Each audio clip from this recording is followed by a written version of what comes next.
Bienvenue dans ESS News le Live, c'est l'émission de Mediatico qui vous parle de l'actualité au travers de l'économie sociale et solidaire avec notre invité du jour. Vous allez voir, c'est l'une des voix les plus vigoureuses du mouvement coopératif en ce moment. Il est cofondateur de Mobicop, c'est une sorte de blablacar coopératif. Il est président des licornes avec deux O au milieu, les licornes qui donnent de la voix et de la force aux SIC, les coopératives d'intérêt collectif. Et il vient de lancer un mouvement, le mouvement du milliard, 1 milliard d'euros pour financer une transition écologique juste. Bonjour à vous, Bastien Sibylle. Bonjour Frédéric. Merci d'être avec nous chez Mediatico aujourd'hui. Alors on est encore en janvier, meilleurs vœux à vous, meilleurs vœux à Mobicop, aux licornes, au mouvement du milliard. Qu'est-ce qu'on peut vous souhaiter? Meilleurs vœux à tout le monde, donc à toutes ces personnes, absolument. Alors, on est au début d'une année 2024 avec pas mal d'enjeux pour l'économie sociale et solidaire. Comment est-ce que vous percevez cette année? Quels sont les enjeux qui comptent le plus pour vous? Et peut-être aussi, qu'est-ce que vous attendez de ce gouvernement qui, à l'heure où nous parlons, n'est pas tout à fait formé? Qu'est-ce que vous attendez de lui au regard de l'économie sociale et solidaire? Écoutez, d'abord, comme vous le soulignez juste avant, on est au début de l'année 2024. Donc moi, mon regard, mes pensées, elles vont plutôt vers les acteurs qui font la transformation sur les territoires, les salariés des coopératives, des licornes, les militants, les militantes, les activistes qui continuent à porter un fardeau, une responsabilité qui est vive, puisque les crises à la fois sociales et écologiques vont s'accentuant. Et donc à toutes ces personnes qui partout le font, je veux adresser vraiment mon soutien et mes meilleurs vœux pour 2024. Après, ce que fera le gouvernement lui appartient, on sera en face et en discussion, bien entendu. Et puis ce que fera l'ESS en 2024, écoutez, c'est à elle de le dire. Et en tout cas, c'est sûr qu'il y a beaucoup de sujets devant nous. Sachant qu'il y a notamment un congrès de l'ESS qui est prévu pour l'été prochain. Donc il y a pas mal de choses qui vont se passer dans le milieu de l'économie sociale et solidaire, au moins dans les 6 mois qui viennent et peut-être un petit peu plus. Alors Bastien, vous avez lancé à l'automne un mouvement, un appel d'abord, sur les réseaux sociaux notamment, et puis dans vos réseaux personnels j'imagine, dans vos mailing lists, un appel suivi d'un mouvement qu'on appelle pour l'instant le mouvement du milliard. Votre objectif, c'est de lever 1 milliard d'euros pour une transition écologique juste. Expliquez-nous ça. Écoutez, l'origine de l'appel, et je crois ce qui fait qu'il a résonné, est assez simple. Nous sommes plusieurs milliers, sans doute même plusieurs dizaines de milliers, de personnes, d'acteurs, qui, sur tous les territoires, portons des projets concrets de transformation écologique et sociale. Ces projets sont à la fois très en phase avec la crise qu'on a à surmonter, à la fois portent des innovations qui sont généralement des innovations sociales, et pour autant, ils sont très peu soutenus sur le plan financier. Donc on est dans une situation dans laquelle on a des solutions, dont on sait qu'elles sont bonnes pour la transition écologique et sociale, et pourtant on n'a pas ou insuffisamment de soutien qui nous permettent de passer à l'échelle. Et de cette tension fait qu'un certain nombre d'acteurs, suite à cet appel, ont dit « ça suffit, nous ne sommes pas des nains, nous avons des capacités qui sont importantes, simplement, pour pouvoir les déployer, nous avons besoin d'un financement qui soit à la hauteur de ce que nous représentons. » Donc nous avons affiché 1 milliard d'euros, ce sera sans doute insuffisant. C'est très ambitieux déjà. Écoutez, c'est très ambitieux, oui et non. D'abord, plus nous avançons, plus nous nous rendons compte que quand nous sommes sur des volumes importants de financement, les fonds existent et sont disponibles. Donc autant il est très difficile pour une coopérative de lever 200 000 à 300 000 euros aujourd'hui, autant quand on est sur des chiffres agrégés de ces volumes-là, on voit qu'il y a des disponibilités. Donc c'est un chiffre qui est dans... Mais en même temps, si vous regardez ce qui est investi dans la transition sur un mode technologique. Par exemple, regardez, le gouvernement a investi en subvention, plus d'1 milliard d'euros dans une entreprise de batteries électriques dans le nord de la France. Les investissements sont colossaux, simplement. Parce que ça devient une filière énergétique stratégique. Oui, alors il y a Est-ce que l'ESS est stratégique ? Alors écoutez, l'ESS est tellement stratégique. Tellement stratégique. Le problème, c'est que nous le savons, eux ne le savent pas. Et dans le positionnement du milliard, dans le fait que nous ayons dit précisément 1 milliard, qu'est-ce que ça veut dire? 1 milliard, ça veut dire 200 millions, c'est pas assez, 300 millions, c'est pas assez. On n'est pas là pour prendre des queues de budget. On est là parce que oui, on est un secteur stratégique. Pourquoi est-ce qu'on est un secteur stratégique? On est un secteur stratégique parce que la seule innovation technologique ne suffira pas pour nous faire passer dans l'ère écologique.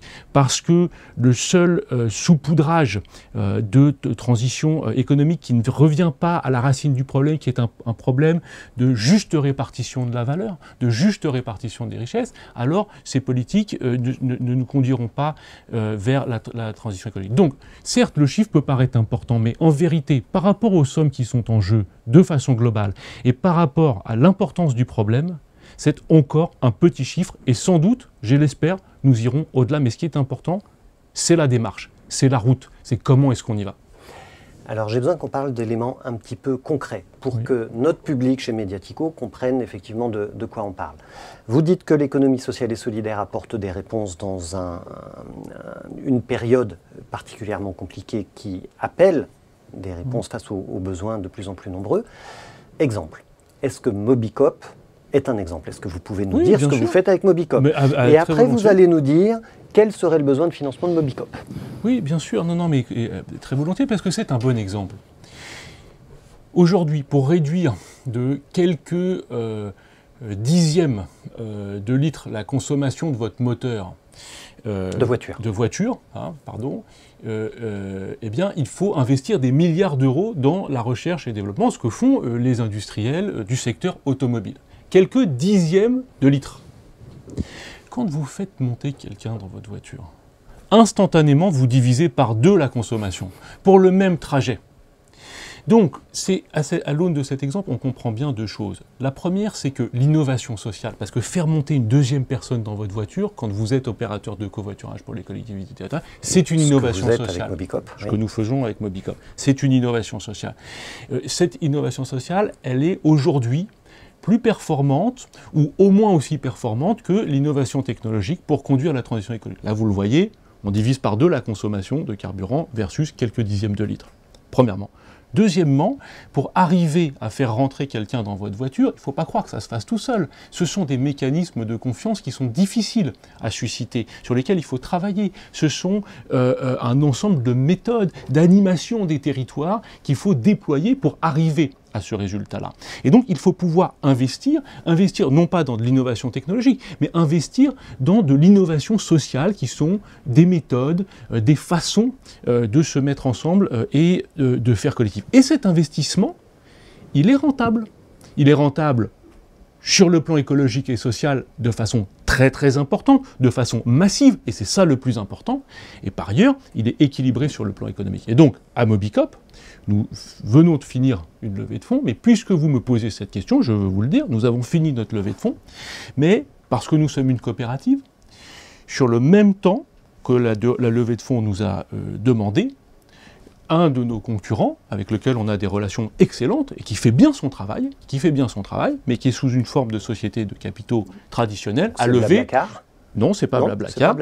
A levé 12 fois la somme que nous-mêmes nous avons levée. Donc, et petit à petit on en vient aussi à la question du milliard, il y a une question liée au financement des organisations de personnes. Les coopératives, les associations, on a aujourd'hui du mal, pour des raisons peut-être on détaillera, à financer nos actions qui pourtant sont tellement essentielles. Détaillez-le maintenant.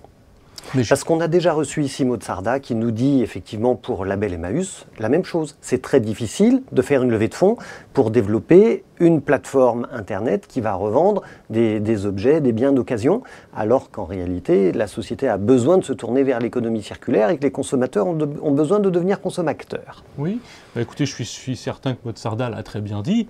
Maud était avec nous dans les licornes et donc on porte les mêmes combats. Que se passe-t-il ? Il se passe que globalement, nos projets sont moins risqués que les projets capitalistes. Nos coopératives sont sur des modèles assez équilibrés. Donc si vous regardez les chiffres, la probabilité qu'il y ait un défaut dans nos coopératives, un défaut de paiement est plutôt moindre. Par contre, elles sont moins rentables sur le plan financier que des sociétés de capitaux. Donc, que se passe-t-il chez les investisseurs? Ils ont face à eux des objets, nos coopératives, dans lesquels ils prennent moins de risques, mais ils ont moins de chances de faire une culbute en fin d'opération. Par ailleurs, ils entrent dans des objets qui sont des objets démocratiques, c'est-à-dire que nos gouvernances, pour être élues par nos sociétaires, ne sont pas à la main des détenteurs du capital. Donc, j'essaye de faire un chemin un peu court sur une question qui est complexe. Mais une fois que vous avez dit ça, que vous avez dit, premièrement, les investisseurs ne peuvent pas détenir votre gouvernance. Et deuxièmement, ils ne peuvent pas faire une opération qui leur permette sur quelques coopératives de faire une grosse plus-value, et même s'ils en perdent plusieurs autres, ce qui est le cas dans les sociétés de capitaux, on investit dans 10, les startups, pour le prendre l'exemple, on investit dans 10, il y en a 7 qui se cassent la figure, il y en a 2 qui performent normalement, il y en a une qui surperforme et qui là rentabilise l'ensemble des décisions d'investissement. Ça ne marche pas chez nous. Et donc, de ce fait, nous avons du mal à financer nos objets qui pourtant, comme vous l'avez dit, répondent à des besoins sociaux et écologiques. Donc vous lancez ce mouvement du milliard Oui. pour lever 1 milliard d'euros au moins, on a bien entendu. Oui. Sous quelle forme? Est-ce que c'est un fonds d'investissement? Alors, le milliard va mettre en jeu plusieurs fonds. Il ne va pas y avoir un seul véhicule pour gérer l'ensemble de ces sommes, pour plusieurs raisons qui sont liées à des capacités de métier, c'est-à-dire que comme on va devoir investir dans plusieurs types de structures, à plusieurs stades de développement différents, sur plusieurs secteurs d'activité, la technicité des opérations demande qu'il y ait plusieurs opérateurs qui vont détenir cette technicité différente. Mais globalement, pour ce qu'on entrevoit aujourd'hui, mais il appartiendra au mouvement de finaliser la copie, la structuration de l'ensemble des véhicules financiers. Ce que nous entrevoyons aujourd'hui, c'est une fondation ou un fonds citoyen, donc fondation citoyenne ou fonds citoyen, doté autour de 10 millions d'euros, mais surtout abondé par un grand nombre de citoyens, plusieurs milliers, et de citoyennes, qui soient au centre du dispositif, non pas par le volume financier, mais par sa dimension démocratique. D'où viennent les premiers 10 millions d'euros? De ces personnes-là. Donc de ces citoyens qui vont Donc chacun... des particuliers. Des particuliers, absolument. Des riches particuliers. Riches, non, pas nécessairement. Ce sera... Alors, attendez... Il y aura des riches et il y aura des moins riches. Oui, c'est ça. C'est-à-dire que si on le fait selon nos modes habituels d'opération, à travers nos coopératives, on est sur des parts sociales à 100 euros. Donc, bien sûr, c'est une somme, mais qui permet à un certain nombre de personnes tout de même d'y accéder. Et nous avons, par le passé, à travers nos coopératives, je pense à Enercom, je pense aussi à des gens en dehors des licotes, à Terre de Liens, etc. On a déjà fait des opérations comme ça. Donc il vous faut 100 000 citoyens à 100 euros pour faire 10 millions. Oui, alors après, je pense que chacun prendra des volumes différents et je n'attends pas 100 000 citoyens. J'attends plutôt 10 000 citoyens, citoyennes. Ça, c'est pour le cœur. Hein. Je comprends qu'il y a le cœur. Oui. Après, je comprends que d'autres éléments vont s'agréger autour. Oui. Mais je me demande tout de suite, et peut-être que je me le demande trop tôt, mais je me demande tout de suite pourquoi vous n'allez pas voir le crédit coopératif, qui a déjà des fonds affectés à l'économie sociale et solidaire, ou des gens comme Mirova, qui en ont aussi sur la transition énergétique et des infrastructures liées à l'écologie. Alors, bien sûr, nous allons, c'est le deuxième temps, nous allons aller voir le crédit coopératif que vous avez cité, Mirova, le crédit mutuel, qui a aussi des opérations vers le secteur, etc. Il y a un certain nombre de grandes maisons, de grandes banques, de grandes mutuelles qui ont des opérations d'investissement dans notre secteur. Nous irons, mais nous irons une fois que nous aurons constitué la force de notre mouvement civil. Nous sommes une force d'action civile pour transformer l'économie à travers la transformation d'un rapport à la finance. Nous avons besoin collectivement, c'est-à-dire au moins 10 000 porteurs de projets, de déterminer quelles sont les conditions d'accès aux fonds qui sont bonnes pour nos projets. Nous le ferons bien sûr en discussion avec les institutions financières, mais en amenant aussi notre connaissance de qu'est-ce que c'est que de porter un projet de transformation écologique et sociale sur un territoire. Cela va nous permettre de déterminer ce qu'on appelle dans le jargon des thèses d'investissement, c'est-à-dire quels sont les taux d'intérêt, quelles sont les durées des emprunts, etc. Et une fois qu'on aura déterminé ça de façon démocratique dans le mouvement, là nous irons discuter positivement avec les banques, les institutions que vous mentionniez, pour voir dans quelle mesure est-ce que ces thèses peuvent convenir à une partie des investissements qu'aujourd'hui ils destinent au secteur. Cela doit nous permettre d'amener une enveloppe autour de 300 millions. Il manquera 680 millions, et là nous serons plutôt autour de 2026-2027, et ces 680-700 millions doivent venir ensuite de la puissance publique. Quel plan d'action, quel calendrier pour la mise en place de ce fonds citoyen? Alors, d'abord, je reviens sur le fait qu'il ne s'agira pas d'un seul fonds, mais plutôt d'un mouvement. Bon, mais une fois que cela est dit, nous lancerons le 26 mars le mouvement. Nous aurons ensuite des temps de travaux, notamment pour connaître très précisément les besoins de financement, mais aussi les capacités d'épargne des citoyens et des citoyennes et savoir ce qu'ils veulent en faire précisément, pour être en mesure de déterminer ces modalités d'accès aux capitaux, ces thèses d'investissement dont je vous parlais tout à l'heure, et dans le même temps, d'accroître le périmètre du mouvement. Aujourd'hui, nous sommes 1500. Il faut que nous soyons à l'automne prochain 3000, peut-être 4000 personnes, et que nous avancions progressivement vers 10 000 personnes. Ça, c'est une partie de travaux. Deuxième partie des travaux, lancer ce fonds ou cette fondation citoyenne, que là, nous lancerons normalement aussi à l'automne, de façon à pouvoir arriver en 2025 dans une capacité de discussion avec nos partenaires financiers et de voir comment est-ce qu'une partie des fonds qu'ils opèrent dès aujourd'hui peuvent avoir intérêt à discuter avec les projets que nous soutenons à travers cette opération. Et alors, comment va s'appeler ce mouvement du milliard? Parce que sur les réseaux sociaux, vous avez été très actif en mobilisant les citoyens, les acteurs de l'économie sociale et solidaire, mais pas que. Et puis on a vu, et d'ailleurs moi je vous tire mon chapeau, parce que vous êtes vraiment dans une démarche démocratique, de discussion, en sollicitant la base pour qu'elle émette des propositions. Vous avez donc sollicité tout le monde pour trouver un nom. Et puis en fait, vous n'avez pas trouvé un nom, vous avez fait 2 propositions, mais en fait ni l'une ni l'autre ne convenait parce que vous étiez quasiment à 50-50. Oui. Et donc vous êtes dit, en fait c'est ni l'un ni l'autre. Oui. Vous en êtes où sur le choix du nom de ce mouvement? Écoutez, merci de revenir sur ce moment. Effectivement, on a beaucoup discuté. Mais ces discussions sont toujours précieuses. Pourquoi? Parce que quand on cherche le nom, en fait, on doit discuter de ce qu'on est. Et on ne perd jamais son temps à discuter collectivement de ce qu'on est. Moi, un nom, c'est les valeurs, c'est la stratégie, c'est l'objectif, c'est pourquoi on est ensemble. Absolument. Et donc c'est tout ça qu'il a fallu bien remettre sur la table, établir nos controverses, voir nos zones de convergence, et puis collectivement de parvenir à une décision. Et donc, je veux vraiment remercier toutes celles et tous ceux qui ont participé à cette dynamique, parce qu'on n'a pas perdu notre temps, ça permet aujourd'hui d'avoir une densité que nous n'aurions pas si nous n'avions pas conduit ces discussions. Donc, nous avons abouti collectivement au nom suivant, nous nous appelons Opération Milliard pour une transformation écologique juste. Opération Milliard pour une transformation écologique juste. Absolument. Il va falloir s'en souvenir. Très bien, Bastien Sibylle, merci. C'est un scoop que vous annoncez à Mediatico, parce que ce nom n'est sorti nulle part jusqu'à présent. Alors, ce nom est connu en interne du mouvement, mais effectivement, c'est le temps maintenant de le dire. Et puis, sincèrement, bon, c'est bien qu'on ait eu ces discussions autour du nom, mais ce qui compte, c'est quand même ce qu'on fait. Donc là, maintenant, les équipes doivent être au travail. On est 1500, il y a 100 personnes qui sont vraiment sur des actions opérationnelles au quotidien. Tous bénévoles? Tous bénévoles, tous et toutes bénévoles. Et vraiment, je veux les remercier parce que sans elles, le projet n'existerait pas. C'est un projet important pour nous toutes, pour nous tous, et ils y contribuent de façon claire et engagée. Rapidement, Bastien Sibylle, oui. Vous nous avez expliqué que vous vous engagez sur le temps long, parce que vous projetez déjà sur 2025.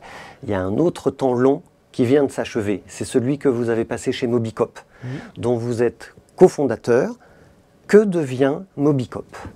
Écoutez, Mobicop va écrire une sacrément belle page de son histoire en construisant les années qui viennent avec sa nouvelle présidente Bénédicte Rose. Sans vous donc, hein? Sans moi, absolument.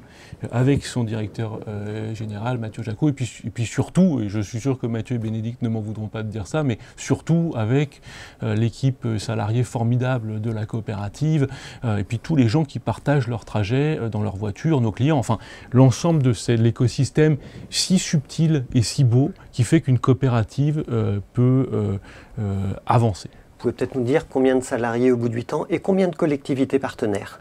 Alors, aujourd'hui, 35 personnes travaillent dans la coopérative. Il y a 200 collectivités territoriales de différents niveaux, puisqu'on a plusieurs régions, des départements, des métropoles, qui sont clientes de la coopérative. Et c'est vrai que c'est un bel aboutissement, c'est une belle première page pour la coopérative qui est celle de sa constitution. C'est un ouvrage collectif et c'est certain que pour moi qui maintenant le quitte, c'est, j'ose le dire, pas mal d'émotions quand même, parce que d'abord les hommes et les femmes qui travaillent au quotidien vont me manquer. Dans la qualité de ce qui nous liait et de ce que nous faisions ensemble. Et puis par ailleurs, la mission de la coopérative, l'ensemble de ses partenaires sont des gens dans lesquels j'ai cru, qui ont cru en nous en retour.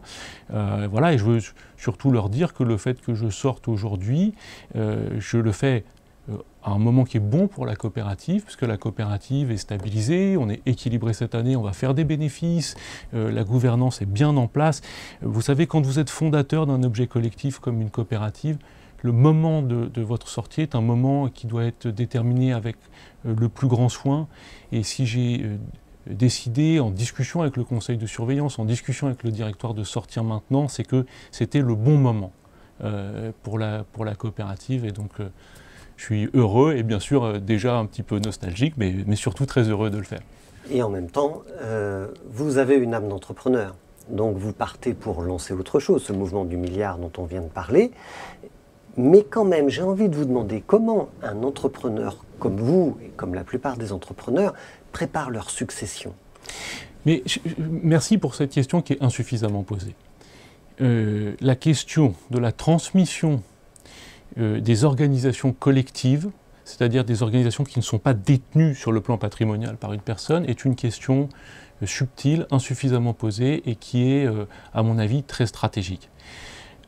D'abord, je voudrais dire que quand on a cofondé un objet coopératif comme ça, quand on sort, c'est pas parce qu'on a un autre plan. On sort parce qu'on se dit c'est le bon moment pour la coopérative. C'est très différent de quand vous êtes salarié dans une entreprise et vous dites du jour au lendemain, mais à un moment, ah, tiens, j'ai vu un autre poste qui me plaît, etc. Mais vous n'avez pas un autre bon plan, mais vous avez une autre perspective, parce que vous ne partez pas ni pour partir en vacances, ni pour ne rien faire. Donc forcément, il y a quelque chose qui se passe dans votre tête à ce moment-là. Certes, c'est le bon moment, mais vous partez pour quelque chose d'autre. Alors, si je peux reformuler, je ne pars pas pour quelque chose d'autre. Je pars parce que c'est le bon moment pour la coopérative.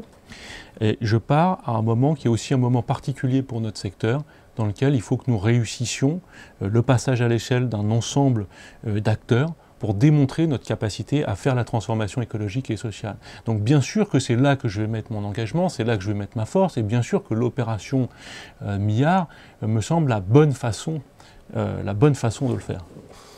Est-ce que vous allez aussi vous désengager du mouvement des licornes avec 2 O, ce mouvement de coopérative d'intérêt collectif dont vous êtes président aujourd'hui? Donc effectivement, je suis président jusqu'au mois de mars, puisque c'est 2 mandats d'1 an, enfin c'est un mandat d'1 an renouvelable, donc moi j'ai déjà fait un premier mandat puis qui a été renouvelé, donc je quitterai la présidence des licornes au mois de mars.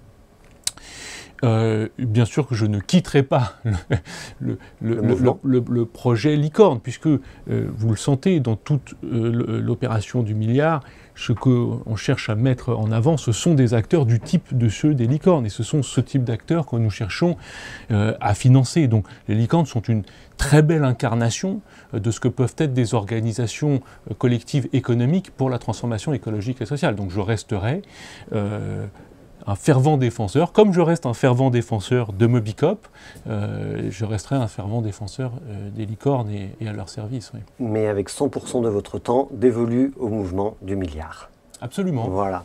Bah, félicitations. Merci pour vos questions. Merci d'avoir été avec nous aujourd'hui sur Mediatico. Donc on vous souhaite évidemment énormément de bonnes choses et de belles aventures en 2024. Et puis quant à nous, on se retrouve très vite sur Mediatico pour une autre émission ESS News le Live.